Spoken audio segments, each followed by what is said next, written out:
Today is the Tuesday, and currently, currently it is 11:29 a.m. Mountain Standard Time. I've been pondering the statement that a SMB founder made, and he said this. He said that high-level professional athlete has an advantage over someone who is not in day trading. I scratched my head what he meant, and now I see what he's talking about, and the primary difference is making small adjustments. And he recommended a book called Atomic Habits. Atomic Habits is apparently making small changes to make a big behavioral, some sort of physical or behavioral change in the self.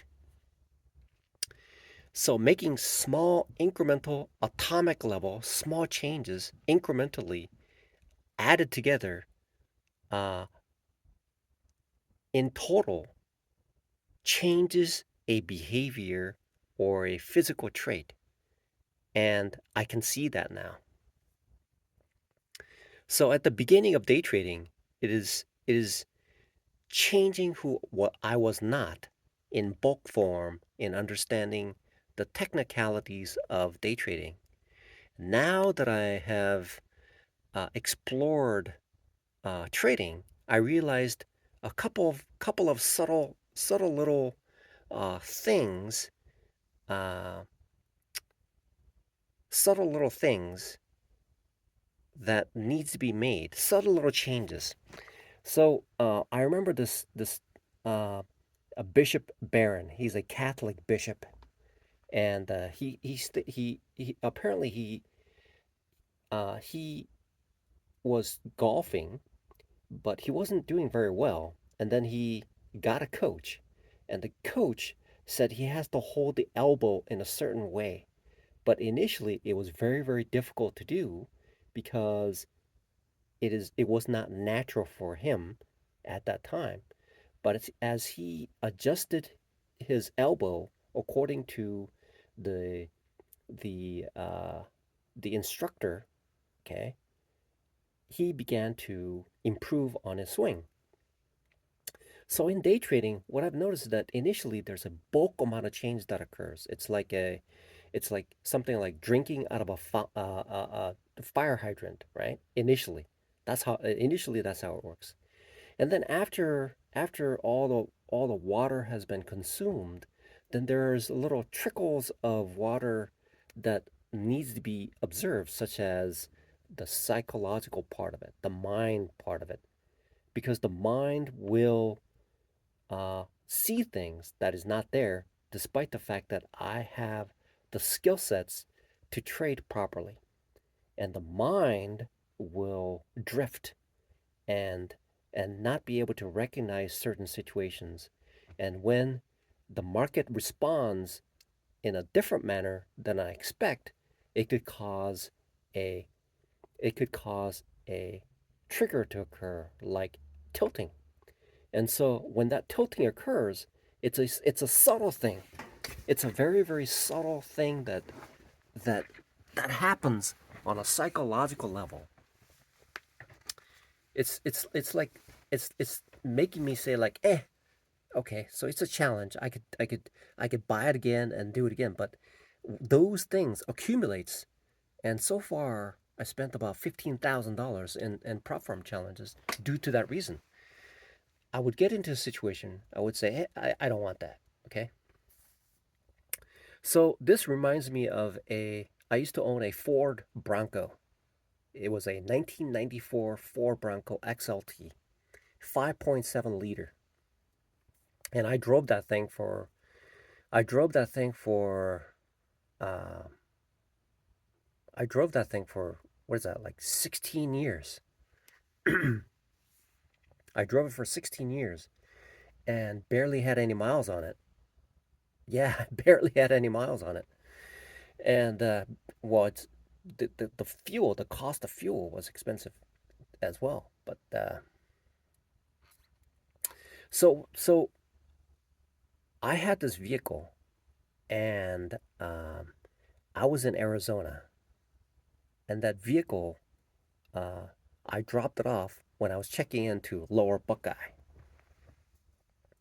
Now, when I got out of it, uh, it was in a um, storage facility, and in order to check out the vehicle in a storage facility, apparently there had to be some sort of uh, a meeting that needs to occur, which seems to be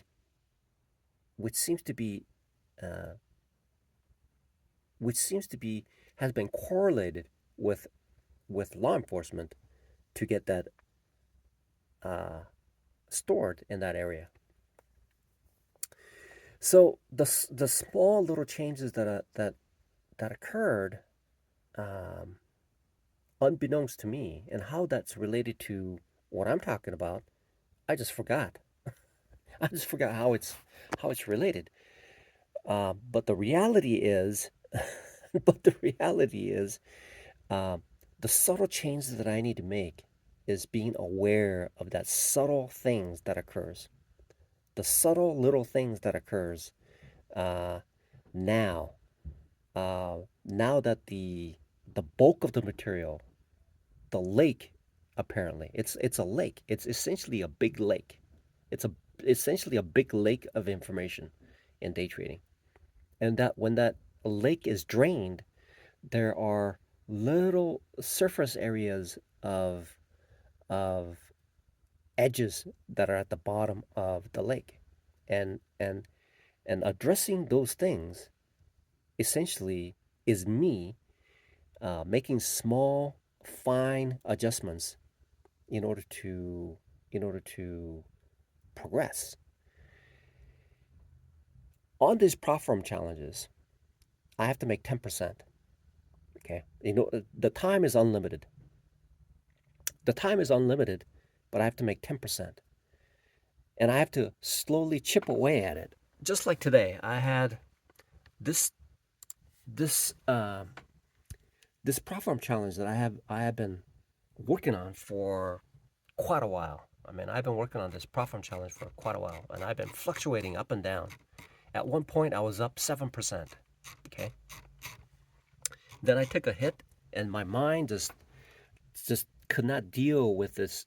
Uh, my mind was unable to deal with this situation, and slowly the gain dissipated within the bounds of the rules of the platform, the funding traders.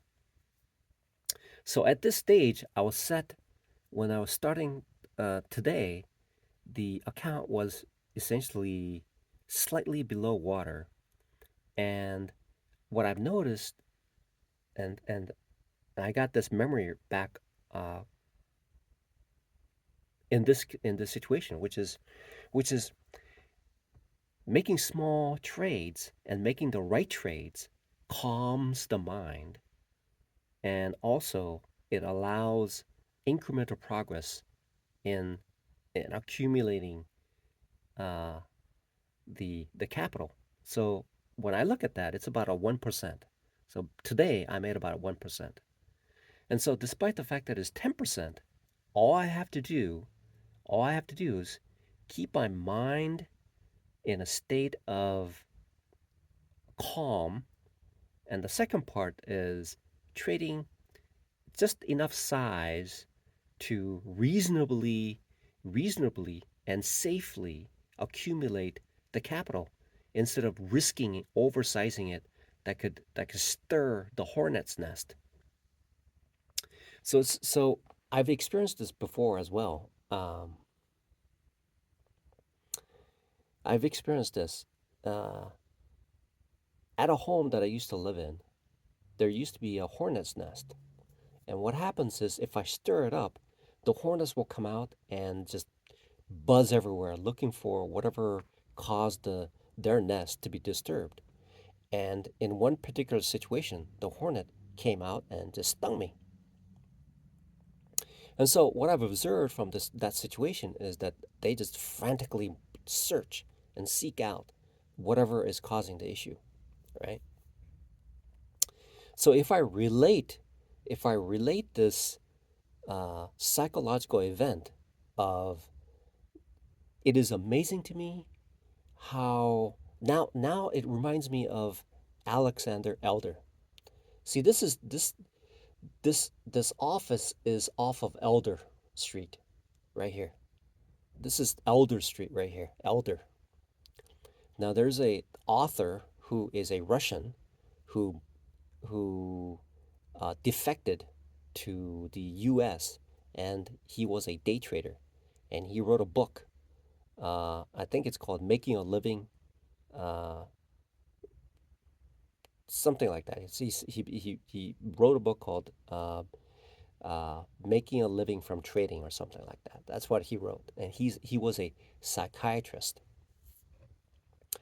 So now I see a correlation.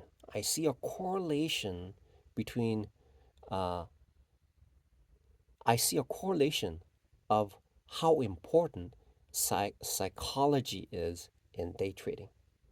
Because the skill sets, as stated by these professional day traders, they say all, all the setups are already out there and you only just need one. You only need one.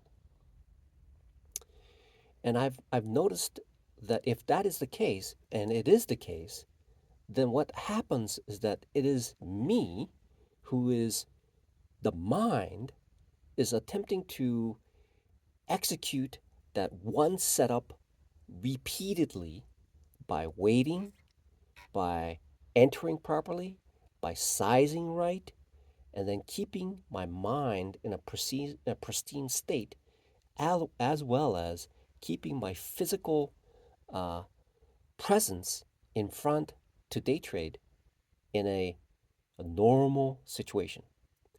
Deviating from that is like stirring up the hornet's nest. And the emotion is precisely what that is. And getting stung is essentially the account getting blown up. The account essentially is essentially being like frantically being like shaken up. That happens when I oversize. And when that trade goes against me, if it goes in my direction, it's fine.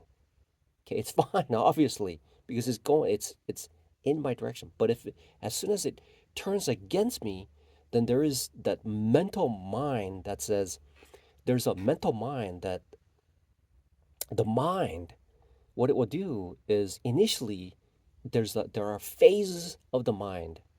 It's amazing to me that I have never really thought about this until I started day trading. The mind, my mind, I don't know about everybody else's mind, but my mind works this way. So for me, what I do is I have less risk tolerance than other people, I think. Some people are, uh, when they lose a dollar, they get really upset. Okay. Some people get really upset when they lose $1. Just $1 will upset them. That's why there's called a road rage, right? If I honk somebody in front of me, that person may may get very upset because they're saying, "Hey, why are you honking?" And they may have had a really bad day or something. So that could stir up the hornet's nest in that person. So my mind works this way in day trading, and I need to record this. I have to record this. One of these days, I'll buy back that Bronco that they took. Yeah, now that I think about it, when I was at Lower Buckeye, okay, and these two entities met in the parking lot, and I could have just parked that car there and then came back out and took it. But what they convinced me to put it into a storage where in order to access the vehicle, I had to wait for a certain situation to unfold in order to take the vehicle to be repossessed. And I can see how they integrated that and took my Bronco. Okay.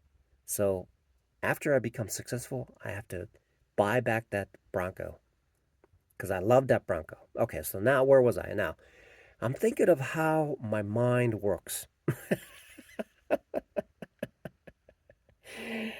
My mind works by, and it filters in, and I get distracted. That's how, first of all, that works. Okay. So now get to the point. Okay. So getting to the point is when I'm in a trade, which causes me to get onto the tilt. Tilt, so it's exploring what tilt is, and that's why psychology is so important. Psychology is so important because what I'm mentally going through, many people go through. They just are not aware of the situation. You have to be a psychiatrist to understand how you present, how I present myself to the market, because the market will do something that causes the emotion to arise. And that's why there's a discipline called systematic trading. And what it does is it's systematized. And so it goes through a sequence of things that occurs from beginning to the end, and there's no deviation from it. So there's no room for emotion. What I do is I'm a finger trader, and and when I forget something and and and and the market goes against me, then there could be some emotional traumatic situation that causes me to essentially enter into a tilt. It's called a tilt. TILT. It's the tilt.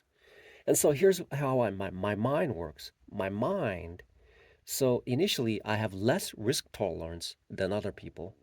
And and the fact is the market is a hornet's nest. And so I'm reaching into the hornet's nest to compound what I'm putting in, extract more than what I put in. That's the idea of trading. Okay? That's the idea of trading. And so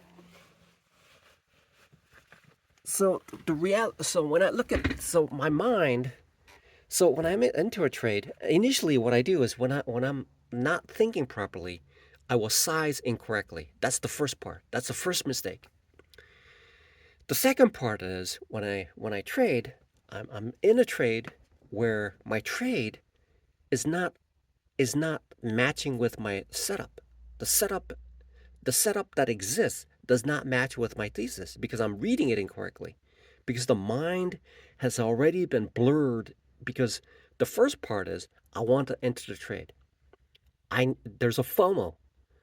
There's a FOMO that causes me to enter a trade that blinds me from seeing the setup. And then I would oversize because I'm like there's an e there's greed. So all these things are just popping up. So I mentioned these things: FOMO, greed, and FOMO, greed, and tilt. These are the things that are just constantly working against me, right? And so the first part is the FOMO causes me to enter, and that FOMO, because I need to enter the trade, doesn't think properly. And so I can't see the setup properly the way that it needs to be set. So that's the first stage of error that I'm experiencing. So as soon as I enter a trade, I regret.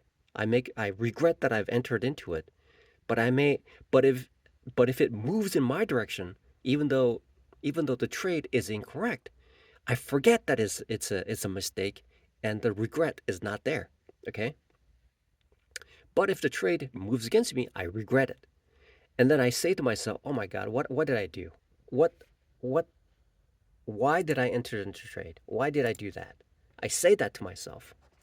It's like there are so many things in life that describes what I do as a day trader, like deer in the headlight. So as when I'm especially when I have large size and my thesis is incorrect and the move has moved so much that my jaw drops and I'm looking at it and I have bug eyes and then just like a deer looking at a headlight in the middle of the night. And so then there is a psychological process that I go through, whereas the stages of the mind going through the sequence of things. So initially there's like not accepting. Then there's a part about accepting. And then there's like resignation. And there's like giving up. And then just completely shutting down and just forgetting about it.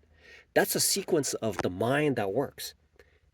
That's how the mind goes through each of the trades when the trade is going against me. And so that's why in order to nip that in the bud is to put a stop loss in there so that the process of thinking, the sequence of events that needs to occur in the mind to close out the trade needs to stop immediately before the hornets come out. Essentially, that's what happens. And and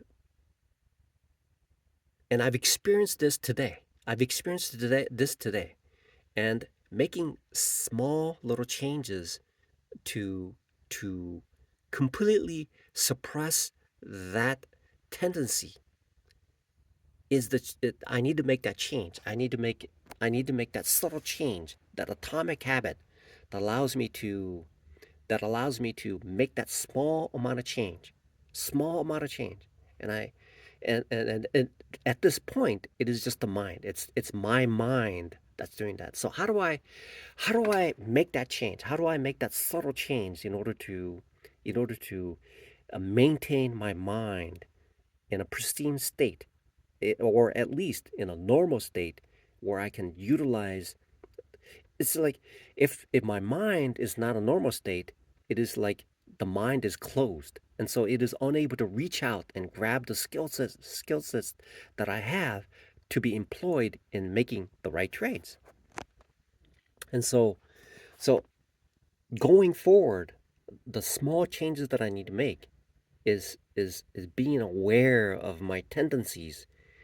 And when I get sidetracked, it's like locomotive just heading down downhill, because I've already entered in a state of tilt, and the emotion has like exploded into a hornet's nest, and the hornets are just frantic, searching for some alleviation to them being like disturbed. Okay, so the idea for me now is to figure out a way to suppress and remove that that psychological event that occurs when I enter into the wrong trade, and removing that safety net. So the first immediate part is essentially the go-to thing, which has been persistent and consistent, that has been described through YouTube. All professionals talk about this, and some people say, I've never met I've never met a great trader who is not a great loser.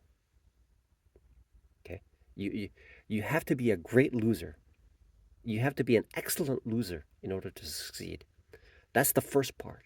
That's the first part that essentially severs any emotional ties to the trade, so that the so that the active part of the mind can access the skill sets that I have in my mind. When that emotion and the hornet's nest explodes, then the emotion will close all doors. It'll essentially wrap me in a bubble, and cause me to search for something, but the information cannot be accessed because all doors are closed. All doors are closed. And so this is the next stage in my trading. Essentially, the next stage in my trading is to finally control this uh small little thing that essentially blows up into a chaotic event, like a locomotive going down with 100 carts going downhill, fully loaded, without brakes. When that trigger hits and that tilt is switched on, it is the mind. It's that's why it's day trading explains away all humanity's behaviors on an active basis, what people go through on a daily basis. Essentially, it describes it it allows me to be conscious of who I am. It allows me to be conscious of who I am in order to become successful as a day trader. I have to know who I am. And this is I there's this YouTube channel called Chat with Traders, and this one professional was being interviewed, and he made this comment that stuck with me to this day, and so I'm pulling that up. He said that when you trade, you will know more about yourself than you will ever have known about yourself by day trading. Day trading is about self control, a discipline, and in order to just on those two things, I have to be conscious of my body and my mind, and then the characteristics that I have as a human being making these trades. And today is a prime example of what I did in order to essentially it costs like what is that? It costs like $60, $66 and $70 to buy these challenges, and I just essentially got to a state of mind that caused me to say, that's it. It's at this stage of my trading career now, at this stage, at this stage of my trading career now, it is all about the mind.